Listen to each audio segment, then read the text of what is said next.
Wish I could cut her up, but my stomach come before 6. A house full of hoes. Now what's the ingredients? Spaghetti plus a monthly flow. They know they're making it hard on the yard. Fuck Chris Darden, fuck Marshall Claw. Taking us when we in the spotlight for a joke. Man, it's beyond race, beyond TV, beyond what you know, motherfucker. I said it on That's What It Is. I said, used to run around getting my fight in the street zone back in the day before Harlem had a green zone. What good is a good education without direction, like the right to vote, no one to vote for in an election? I went back to the very beginning, and in that first verse, I talk about how I used to write rhymes a cappella, you know what I mean? No beat, because I was locked up in prison.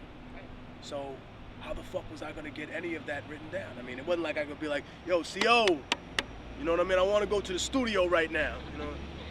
We only got one way out of the hole when I was locked up. They threw me in the hole one time. Well, I shouldn't say once, like 2 or 3 times, you know what I mean?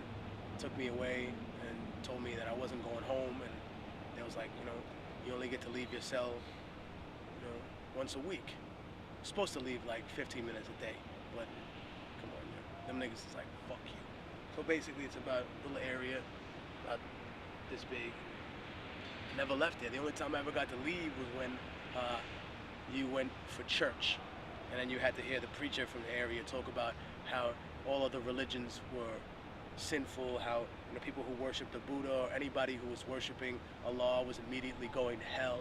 You know, and I wasn't like at that point I didn't know too much about religious studies, but I knew that this man didn't know anything about God, because a person with that much hatred in them can't possibly understand what God really is. So instead, I'd be like, fuck it, I don't want to go to church. Fuck you. I'd rather sit in my cell. And I had this Native American cat named Judge. He used to be a trustee at night, mop up.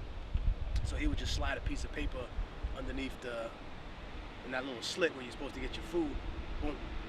And then I would just write to the light, stuff like that. So going from that process of just writing with no beat to then being, you know, like, I'd rather write to the beat now, you know what I mean? That's much more. I mean, I see that in your music now. Yeah. The flow has improved a lot more, because in the first one, that's exactly where I was coming from. The production is a lot more diversified. The quality is, I would say. Well, I mean, we renovated the studio too. That was a big undertaking, you know, and that cost us like $20,000. We had to personally invest that money. Meaning Viper Records. We went in there, we bought new equipment, we renovated the spot. We had engineers come in, tell us, you know, how to dead sound. You know, we bought a new microphone, everything. We took the money from Volume 2 and put it to good use, so we could have a crisper sound, so we could have a better sound, so it could sound a lot more professional.